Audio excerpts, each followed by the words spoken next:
Okay, all right. So I can announce 11 offensive players, 10 defensive players, and 1 long snapper. And I know that a lot of times we were at the event earlier today, you announce a long snapper. No one gets all fired up. I do.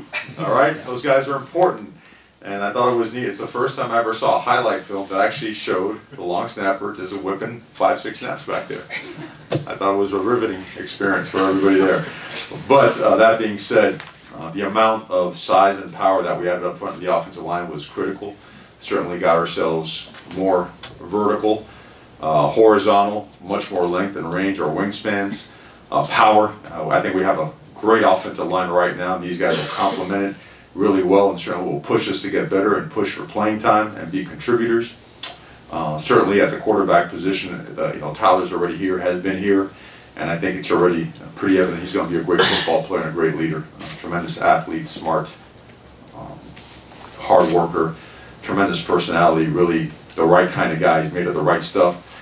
The running backs, we talked about those guys. They've been here for a little bit. We talked about them the first signing day, but they're doing great. With Aaron Feld, our new director of strength conditioning for the football program, we're certainly doing the things now that we need to do, the things that I really felt was the most important thing that we did and transitioned to after being a head football coach, is having the strength conditioning program that we had at the University of Alabama, the 4th quarter program, the winter conditioning program, which separated us from the rest of the country. And it starts right away once the season's over. They've been at it for about 3 weeks, and these guys are really kind of showing themselves and doing a great job. At the defensive line position, even though we had announced, there was a couple other guys earlier, we never got to announce DJ Johnson, who was transferred back from the University of Miami. DJ was widely regarded as one of the best players in the country last year at the defensive line position. Certainly a guy that's disruptive, athletic, can cause a lot of problems for opponent offenses, great pass rusher, great run stopper, a lot of length, a lot of range. You're going to hear me say that a lot because it's probably one of the most important things that we had to add, and we did add to the class. Complimenting him at the linebacker position, we had gone over Adrian Jackson, but now we get a chance to go over Andrew Johnson. Both these guys are track athletes. All right, so you're looking at what we call big speed, 220, 230 pounders that can really run, strike, come out of their hips, and certainly create issues for not only opponent offenses, but guys that are going to be great special teams contributors. I want to make sure I stay along the lines of the guys. We talked about Hockey and Barone. They had come in before. MJ, the guys that are new that we haven't spoken about at all are guys like Jalen Hall, okay? One of the better players in the entire country at the wide receiver position. Exactly what we needed there. A guy with a lot of range, speed, explosive player. What really stands out about him is not only his competitive nature, but his ability to make the contested catch. Tremendous balance and body control. He'll go up and get it, twist his body around, uses his hands really well, gets off of press coverage well. This is a conference of great quarterback play and a lot of really big playmaking wide receivers, and we had to get ourselves a couple of those, and got that also in the form of Isaiah Crocker. Isaiah Crocker is a guy that stood out so much in camp with us. Another explosive and dynamic playmaker. And these guys all know each other, which is kind of neat in the recruiting process. You get to find that out. But to complement him with Jalen, with a guy like Spencer Webb, who is widely regarded not only as the best tight end on the West Coast, has started making his way as one of the best tight ends in the entire country. We firmly believe that. And these are tremendous battles that you have to win in recruiting to take that next step as a program. I hope I can comment on Johnson right here. I'm getting in trouble now. Yes, you can. I can. All right. J.J. Tucker also joined us as well. I see right there, compliance. You see that awesome lady right there? Julie, I'm with you, girl. All right. Lunch on me tomorrow, whatever you need. But J.J. Tucker is another one we've had around for a long time. Had an injury last year, but came back, bounced back strong. Another guy that makes explosive plays. Probably fell a little bit short at the wide receiver position in terms of numbers. We want another 1 or 2. We were able to get 3 and have the tight end Spencer Webb, who played a lot of wide receiver all year long. So you have 4 guys that can go and make a difference in the passing game. And that was of utmost importance in trying to get all this stuff done. So I think that covers most of them. Coach Justin Johnson. Because you hadn't signed before either, right? Yeah. That's why you highlighted in yellow to help me out. Justin Johnson, the human eclipse, 6'7" plus. He's 6'7". He's got to be 6'7" when he kind of hunches over. He's got to be a little bit more than that. Justin is a mountain of a man, and he's got a mountain of a heart as well. This guy is all about the Oregon Ducks from Philadelphia, Pennsylvania. I had him in camp as a young guy when I was at another institution, and thought that a guy with that size, that athleticism, that could bend, that could redirect, that could come out of his hips, just tremendous ability to change direction on the run, on the fly. And when you watch his highlight tape, if you get a chance, watch him at the second level when he's a puller. A really impressive guy, uses his hands really well, very heavy-handed and light-footed, and he knows that he's got to come here and compete, and he's going to be well-postured to do so. Awesome guy, and between him and Javon Holland and Steve Stevens, probably the best recruiters on not only the football team, but on our staff. These guys were incredible. They led the brotherhood, they led the charge, they never wavered. I'm so proud of them because it's not hard to identify the future leaders of your program. Okay, and these guys certainly stood out. I think that covers just about everybody. If I haven't, please let me know, but certainly open for questions. Questions? Right up here. AJ, front row, middle. Coach, you talked a lot about the measurables on these guys, how fast, how big they are, whatnot, but how do you see these guys fitting in to the culture here and what at the theme of this class in terms of what kind of guys are they? Sure, that's the most important part as well. And for us, it's real simple. We have a saying around here, guys being made of the right stuff, guys having the DNA. You see our approach, my philosophy in this recruiting stuff, you put your best foot forward, and certainly you want to make sure that they see every side of you, but you want to be direct and make sure they understand they're coming here to work. This is a full-time situation when you're a student athlete at the Division I level. You don't paint a false picture, you don't create false hope, you present an opportunity. And that's what you could promise every single student athlete. Hard work, an opportunity, and a great education. Okay?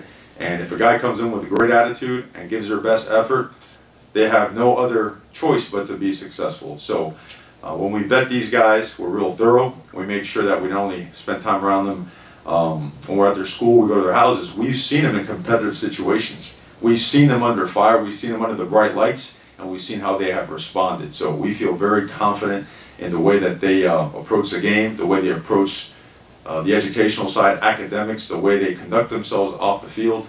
Certainly very proud of this class and really confident that they're going to be tremendous contributors to this team. Back middle, Rick.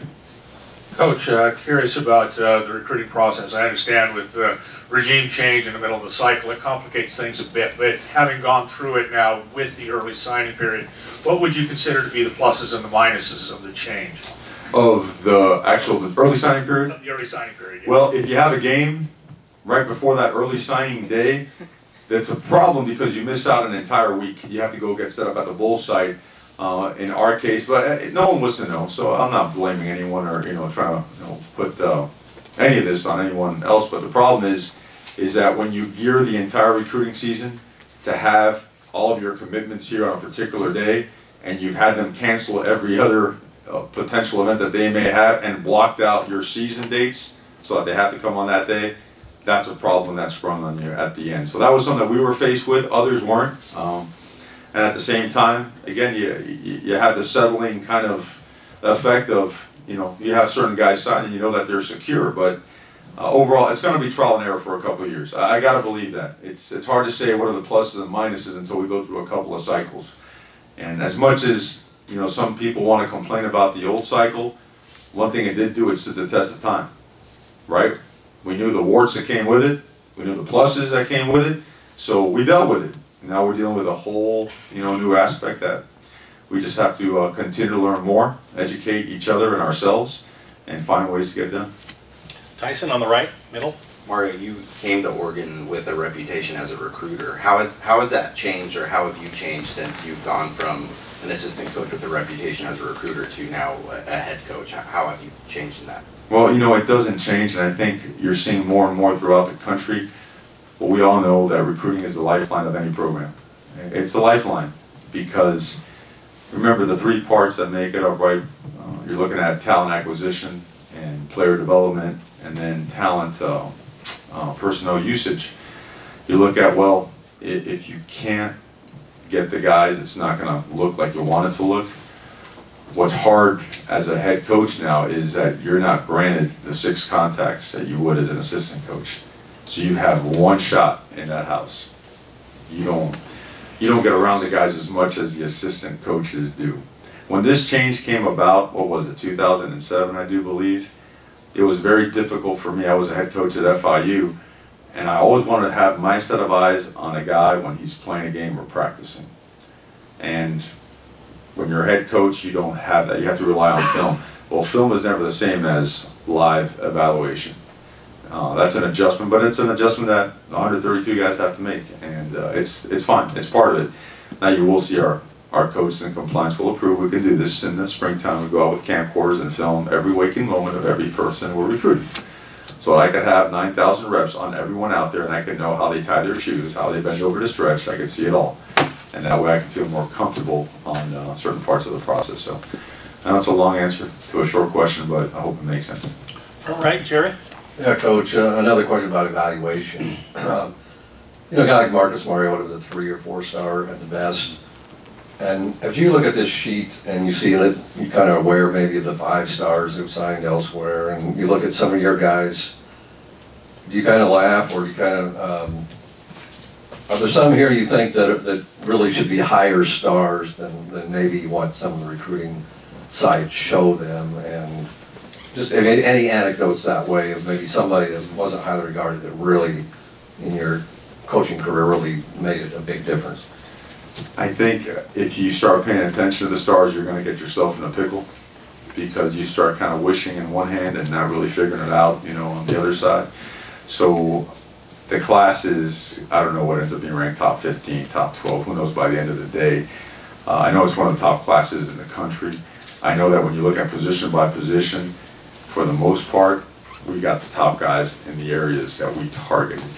And that is the most important part. I remember Jimmy Johnson, our coach at Miami, used to say, yeah, stars are fine, but I'm more concerned about how they play on Saturdays. So there's a give and a take. I think we all see the Super Bowl comparisons, right? How many 5 stars compared to how many 2 stars and 3 stars are on there. We got our share of everything this class, so I'm not going to knock one star or the other. I feel very confident that it's the exact kind of guys and the exact kind of talent pool that we need to bring in here. So we're looking forward to developing them and making them great Ducks. Austin, 1 second. You're good to talk about Sewell. I am. You're good. Let's talk about stars. All right. Wow. Right.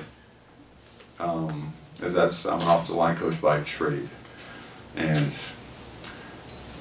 I don't love comparing conferences to conferences, and I don't think that jives all the time. But what I am going to be honest about is that what we see every single year, games are won and lost at the line of scrimmage. They are. And our offensive line and defensive lines here have done one heck of a job in year 1. They're developing, they're getting tough, they're strong, they're coming out of their hips, they're affecting the other side of the ball, they're striking blockers, and blockers are striking defenders, and I love it. And we're going to invest heavily in the offense and defensive lines because it makes everything else go. We have a premier quarterback, and that's why guys that, we already talked about the other guys that signed back in the early signing period, but now a guy like Justin Johnson, who we talked about as a human eclipse. And then just recently, I know everyone was watching on the internet, a guy, Panay Sewell. Who, I mean, I've been part of some hard recruiting process. This one, I mean, I'm checking into Slocum here right after we're done with this thing now. It's a great example of the types of battles that Oregon is capable of winning. He's an ultimate difference maker. And he's a guy that, along with Justin and Dawson and Steven and Chris, those guys, along with the help of the guys that were here, the guys that were just here, Terrell, these guys are going to continue to help change what we are up front. And it's got to be, you're going to hear me say it a million times, you're going to say, man, Coach, stop this already, man. Line of scrimmage, line of scrimmage, line of scrimmage. Knock him back, knock him that way. Because that guy back there, he's a lot more comfortable when the big guys are on that side of the ball, right? And it was, I really believe that has always been the ultimate difference in our good teams when I was at Alabama and Miami, and the ones that couldn't get over the hump. So Yeah, Pineda kind of caused an explosion in the room when it was official, so, yeah, but I am checking the slocum, no doubt.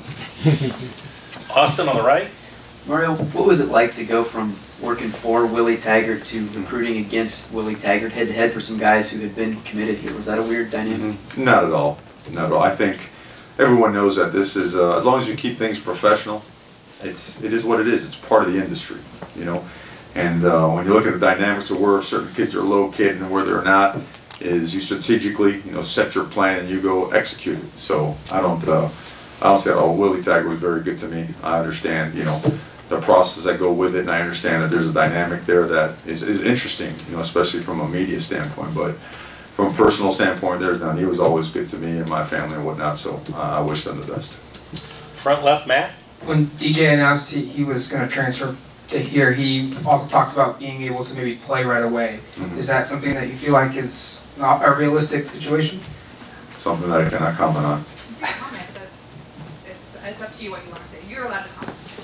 I mean, So I don't think it's realistic. how do you answer that right there? Okay, so yeah, I'd rather not comment on that. That's something that's handled. But I do think it's important to note if DJ was actually counted as part of this class. Okay, very few guys out there like him. Where does this class stand? You know, so this is a really, really big deal for us. I mean, a really, really big deal. Those guys are hard to find. Those guys are really, really hard to find. And you watch the crunch time of all these games, they're the ones that are forcing the fumbles, sacking the quarterback. Remember the Super Bowl on Sunday? You know, Tom Brady's got a chance to finish that thing off, and one good swim move and a good push in the pocket, and it's over. So certainly he's got great personality now. I think you guys will like. I'm gonna have to limit him from you guys. He's a live one. Don't do that. Right up here, Warren. Coach, you had a lot of experience in living rooms with Miami and with Alabama. What are kids, when you go in, what are kids talking to you about? What questions are they asking you, not only about your head coaching experience, about the Oregon experience, but also about your time at Alabama? And I'm also curious if the Oregon brand is still as strong nationally when you were talking to kids around the country. The Oregon brand is extremely powerful, and so you know, back down south, you know, I'm from as far southeast as you could possibly be, besides being out in the Caribbean, right? Yeah. And the brand is powerful. Players, people, fans of the sport, they love the O. They love Nike, and it's extremely powerful. So when we went into a living room, they want to know, well, how does this mesh? How do you combine? You know, you've been part of this philosophy, and now all of a sudden, you guys are at Oregon. I think it's a perfect combination. We want to be what Oregon has always been: explosive, fast, run by you, around you, through you, over you. The aspect that we have added starts with the off season. That Alabama strength and conditioning program has been brought over, formatted, and it's in full swing, and that's critical. And then the infrastructure of the program, as it relates to you name it, player development, post-grad opportunities. Let me see, the personnel department on how we recruit. You know, this year we're more of a position-based recruiting operation, and going forward it's going to be one where the position coach, the area coach, the coordinator, and the head coach are involved with every prospect that we are recruiting, because that makes it a very different dynamic in the midst of change, right? So you don't want to have one staff member leaving and all of a sudden that position group leaves with them or does not want to come with them. So those are the kind of things that are being implemented. They're all learned there, but also learned at Miami. I mean, there's a lot of stuff that Jimmy Johnson brought to the table that I think are going to be incredible for our program.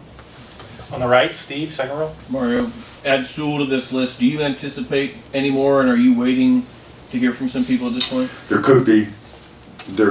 I don't know what we're at right now. We talked about Sewell and we talked about JJ. Is that correct? So there's a possibility of one or two more. Not to mention, I think the biggest thing to mention is this: you got to look at this as roster management. Okay, last year we signed a certain number of guys that, okay, we could sign 25. We actually signed more than 25 this year, but next year's class only has 8 to 9 seniors.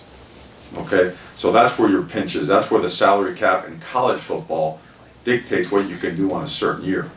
We could blow it out and sign all the way through and sign an extra 5, 6, 7 guys. You're not going to have many scholarships next year. And you look at the way our team shapes up and the way you know, guys are developing. an older and more seasoned offensive line, a seasoned, experienced quarterback, a defense that has 1 year under Coach Levitt's belt now, is we want to be poised to be able to sign an even better class next year and keep chipping away where 12, 13, 11, 10, get in the top 5. So, and to make that happen, you've got to really manage these numbers. On the left, Sky. Coach, over here, you came in, haven't had a season as head coach yet, so you have a style associated with you right now as far as run game coordinator, smash mouth, hard nosed, trenches type of guy. Was it easier to recruit the Sewells than as opposed to like a wide receiver who maybe feels like they wouldn't be as focused in your offense? No, not really, because the offense is going to remain relatively the same. I thought one thing that we did, when I say we did, well, at my former place, I don't want to keep referring to them, but is that we changed. We went from a 2 tight set into huddle, break the huddle, come to the line of scrimmage, I got you, you got him, let's go block that guy and smash guys off the ball. We evolved to a very fast-paced, no-huddle offense, and a big part of that was the play-action shot plays, stretching the field, the horizontal pass game, combined with the quick game, the screen game, perimeter runs, perimeter screens, right? So all that stuff is stuff that we did and brought over this year as well. The offense morphed as the year went on, and as we talked about those 7 games with Justin, where those numbers were pretty staggering, a lot of that came from that. Same thing with what Coach Roy did at Oklahoma State, so it's a good blend. We got time for one more question. Ryan has not asked a question, so we're going to let him ask. Everybody else will be a repeat offender. But I do want to repeat on that. We're 50-50 because I know what you're saying. Some people will try to use that against you in recruiting, right? They'll say, "Wow, they're going to go back to 1920 ball, use leather helmets," and But no, I'm with you. All that stuff was it's always addressed. You can try to get out ahead of it so people don't try to negatively recruit you. We've got to take you on the road. That's good foresight. Mario, just knowing that, oftentimes it takes a couple of years to figure out how good a recruiting class was. Looking ahead to spring ball, besides the obvious Justin, Troy, those type of guys, who are some, like juniors and redshirt sophomores you need to be leaders starting this spring? Gosh, there are a lot of guys that we missed not grab a depth chart and go right down the entire thing. I mean, I see big things for Braxton. Now, after spending a year, baptism of fire for him, right? I see guys like Jake Capra stepping up, Logan Bathke coming off of injury. I see those guys having a big role. I look at all those young running backs. I look at TVJ, and now his moment to shine, and the way he's developing in the weight room. So we can have a long press conference and go right down the list because they're all part of a different development cycle now. And I want to state this again and again. The off-season development will always dictate what you do during the season. It is not one in that pregame speech. It's not one on that Thursday practice. You can polish things off. You can do better. But how you perform, bless you, how you perform, okay, during the course of the season is fully determined by what you start doing in January and what you finish through August. And I think that's the focus on that right now is an incredible. I'm so fired up about that. I can't wait to get going with the guys out there on Tuesday.